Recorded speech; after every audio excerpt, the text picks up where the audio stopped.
Bonjour à toutes et à tous, Ludivine Marié. Aujourd'hui, j'avais envie de vous partager quelques mots puisque je suis de retour de mon aventure avec les dauphins dans leur environnement naturel du lagon de Sathaya en mer Rouge, en Égypte.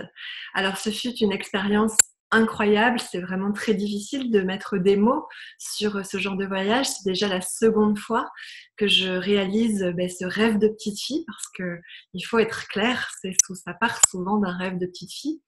Et c'est vrai que l'objectif de ce voyage était aussi avant tout pour moi d'aller à nouveau à la rencontre des dauphins en liberté, évidemment, de nager avec eux, mais aussi de revisiter, de ressentir à nouveau ces sensations de partage qui sont uniques et si enrichissantes que j'avais pu ressentir lors de mon premier voyage.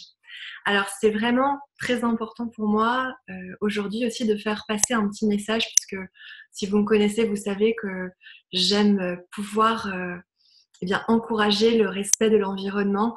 Et donc là, quand on voit l'état des fonds marins et à quelle vitesse le corail se détériore, il est vraiment très important, à travers des moments forts comme celui que je viens de vivre, de participer à la protection de l'environnement marin qui vraiment a déjà beaucoup souffert.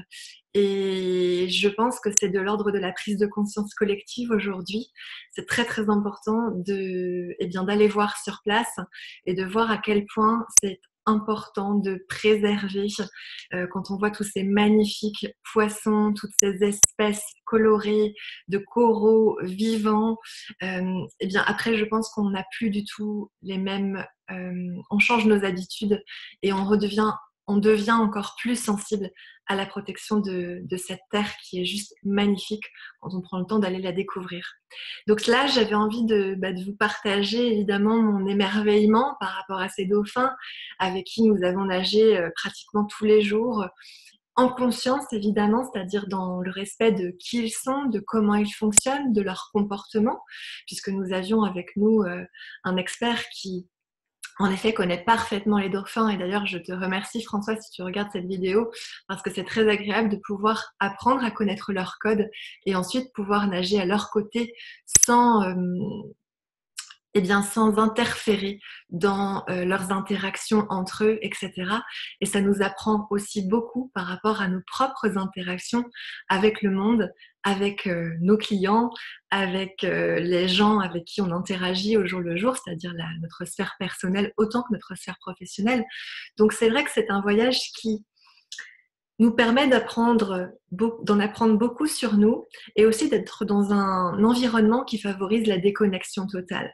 Et c'est vrai que pour moi, c'était un véritable challenge parce que vous savez, je suis plutôt active sur les réseaux sociaux par rapport à mon job. Et là, cette fois-ci, je suis partie sans mon Mac. Donc, c'était la première fois que je partais sans mon Mac. Et surtout, je m'étais engagée en fait à ne jamais regarder mes mails et à ne pas interagir ni par SMS ni sur les réseaux sociaux.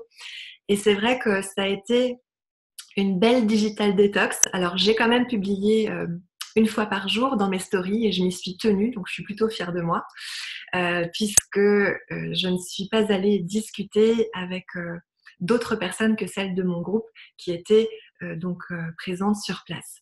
Donc c'est vrai que dans ces instants exceptionnels, je pense que nous avons l'opportunité de découvrir le monde aquatique, de découvrir qu'avec un masque, des palmes et un tuba, on peut découvrir des choses merveilleuses, magnifiques, en étant dans le respect de cet environnement naturel incroyable.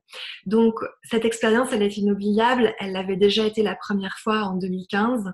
Et c'est pour ça que j'ai envie de vous proposer, peut-être pour l'année prochaine, en 2020, d'organiser mon propre voyage et de vous emmener découvrir ces sensations qui sont indescriptibles et qui restent à jamais gravées dans votre mémoire, avec peut-être en plus des enseignements autour de ce qui m'anime, évidemment, autour du management, du leadership, toujours en remettant plus de confiance et plus d'humain dans nos relations. Et c'est vrai que l'observation de nos comportements dans un groupe de dauphins, autant que dans un groupe d'humains, c'est vraiment très intéressant de pouvoir faire le parallèle. Donc, Lâcher nos attentes a été le plus difficile parce qu'évidemment, quand on arrive près des dauphins avec le bateau, on a tout de suite envie de sauter, on a tout de suite envie d'aller nager avec eux, même parfois de se dire pourquoi pas on va les toucher. Alors qu'en fait, non, dans la vie de tous les jours, vous n'allez pas rencontrer un inconnu ou un étranger dans la rue et aller le toucher.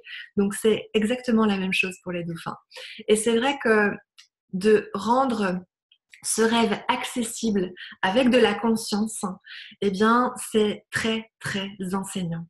Donc, afin de ne pas m'engager dans l'organisation d'un voyage qui n'aurait pas de succès, je vous propose dès aujourd'hui de me dire si vous seriez intéressé, vous aussi, pour partager ce type de voyage avec moi en 2020 et de évidemment pouvoir vous faire connaître sous la vidéo dans les commentaires afin que je puisse répertorier le nombre d'intéressés et de voir eh bien, si c'est la peine de me lancer dans cette grande aventure de l'organisation d'un voyage en Égypte, en mer Rouge, pour aller nager avec les dauphins tout en eh bien, se formant mutuellement, soit sur une forme de mastermind, soit sous une forme de masterclass.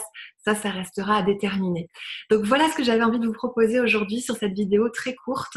Je vous remercie pour tous vos commentaires que vous avez pu mettre sur mes stories. Évidemment, je n'ai pas répondu, mais je les ai bien lus et voilà, je serai très heureuse à nouveau de lire celles et ceux qui sont intéressés par cette grande aventure. Voilà, je vous embrasse et je vous dis à tout bientôt.